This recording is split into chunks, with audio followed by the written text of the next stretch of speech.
लेकिन उसमें जो उसका इम्प्लीमेंटेशन लेवल होता है या जो उसको क्रियान्वयन करने की जो तरीका होता है वहाँ पे शायद प्रॉब्लम होता है। टीचर्स भी बहाल हो ही रहे हैं, ऐसा भी नहीं है कि नहीं हो रहे हैं। अब उनकी क्वालिटीज़ को कितना निखार पाती है सरकार, वो बाहर जैसे अब घर में कपड़ा धोना है तो वो स्कूल में तो आके धो नहीं सकते हैं, तो ऐसा कुछ नहीं है कि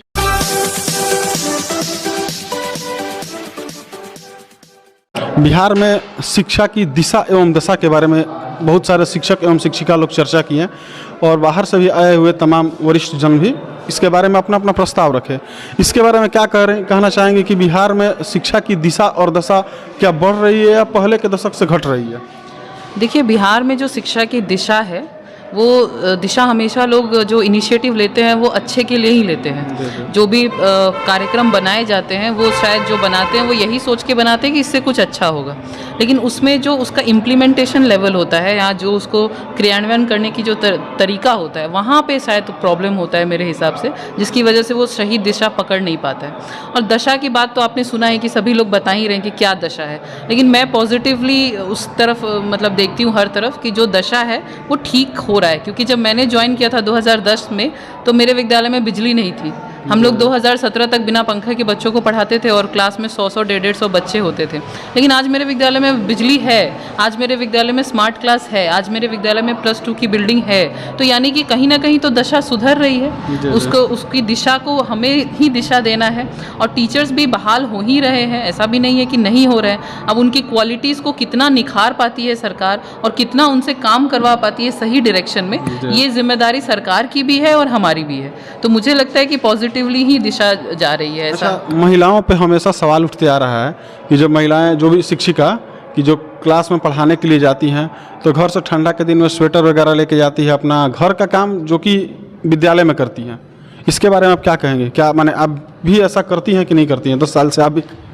मुझे तो स्वेटर बुनना नहीं आता है और घर के काम तो हम घर में करते हैं। वो बाहर जैसे अब घर में कपड़ा धोना है तो वो स्कूल में तो आके धो नहीं सकते हैं, तो ऐसा कुछ नहीं है कि घर का काम कोई स्कूल में करता है। नहीं, घर का सारा काम नहीं, कुछ काम जैसा स्वेटर बुनना। ऐसा कोई भी आप एग्जाम्पल दीजिए, घर का कौन सा काम है जो हम लोग स्कूल में आके कर सकते हैं? जैसे फिजिकली पॉसिबल नहीं, स्वेटर बुनना वगैरह ये सब तो हमेशा। देखिए, वो स्वेटर बुनने का एक समय होता है। जैसे एक कोई भी टीचर होगा जो बुनते होंगे, मैंने देखा ही नहीं है आज तक किसी स्वेटर बुनते हुए महिला को, शिक्षिका को, तो मैं नहीं जानती हूँ। लेकिन मैंने सुना है कि लोग ऐसा बोलते हैं, तो कुछ तो सच्चाई रही होगी।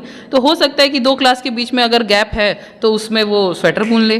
तो ऐसा मुझे तो नहीं लगता कि इसमें स्वेटर बुनना भी, नीटिंग जो है स्वेटर बुनना, ये भी एक स्किल में आता है। बच्चियों को सिखाया भी जाता है। आखिर स्वेटर बुनना भी तो एक रोजगार का काम है ना? नहीं, बिल्कुल रोजगार का तो काम है, लेकिन शिक्षा को मैंने देखते हुए, बच्चों को पढ़ाते हुए, अब वो पढ़ाना छोड़ के टीचिंग छोड़ के और स्वेटर बुनाइए। नहीं, आप खुद पत्रकार हैं, आप सारे विद्यालयों में जाके सर्वे कीजिए कि आप एक डेटा लेके आइए कि कितने % महिला शिक्षिका जो है वो आपको स्वेटर बुनती हुई दिखाई देंगी। 1% ही मान के चलिए, लेकिन हाँ, तो अपवाद तो हर जगह होता है सर, वो हर जगह ही है। अच्छा, एक बात बताइए मैडम कि जैसे पहले की जो शिक्षा की व्यवस्था था, बहुत पहले, आज से तक करीब 25-30 साल पहले, और अभी की शिक्षा व्यवस्था में क्या आपको डिफरेंसेस दिखाएगा? क्या पहले वाला सही था कि अभी वाला सही है? देखिए, कोई भी शिक्षा व्यवस्था पूरी तरह से ना गलत होती है और ना सही होती है। वो समय, एक टाइम फ्रेम उसका धुरी होता है और उस हिसाब से वो चलती रहती है। तो जो पहले की शिक्षा, वो हरिवंश राय बच्चन जी की एक 2-3 पंक्तियां हैं कि अपने अपने युग में सबको ज्ञात हुई अपनी हाला, अपने अपने युग में सबको ज्ञात हुआ अपना प्याला, फिर भी वृद्धों से पूछा तो एक यही उत्तर पाया, अब न रहे वो पीने वाले, अब न रही वो मधुशाला। तो हर किसी को अपने समय की शिक्षा व्यवस्था अच्छी लगती है। मुझे अभी की अच्छी लग रही है। टेक्नोलॉजी का अभी जो है वो पूरी तरह से चेंजिंग मोड में है, क्योंकि ट्रांसफॉर्मेशन पीरियड चल रहा है, नया चीज़ आ रहा है और पुरानी चीज़ों को तो हटना ही पड़ता है। अच्छा, आप भी अपने लाइफ में स्टडी की हैं, आप भी वो मंच पे अपने बारे में बताइए, तो आपके समय में शिक्षा व्यवस्था कैसा था? अरे, मेरे समय तो शिक्षा व्यवस्था, अभी भी मेरे ही समय है, तो उस समय जब आप पढ़ाई की थी तब? जी, मैंने जब पढ़ाई की थी तो मेरे समय में शिक्षा व्यवस्था बहुत अच्छी थी और इसी का रिजल्ट है कि मैं यहाँ खड़ी हूँ।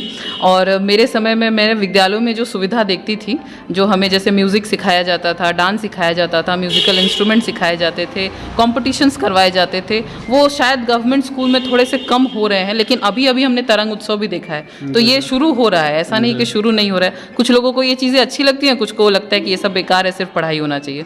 तो वही समय, लोगों की सोच की बात है, वरना सभी समय शिक्षा अच्छी ही होती है। देखिए, ये थी हमारे साथ चंचला मैम, जो कि पहले के शिक्षा में और अभी की शिक्षा में कुछ अगर पहले कमी थी तो अब पूरी हो रही है, अभी कुछ पूरी है तो पहले कुछ कमी थी, तो दोनों मिला जुला के बात बताई। और मेरे चैनल पे आपको बेहतर कीमती समय देने के लिए शुक्रिया, धन्यवाद।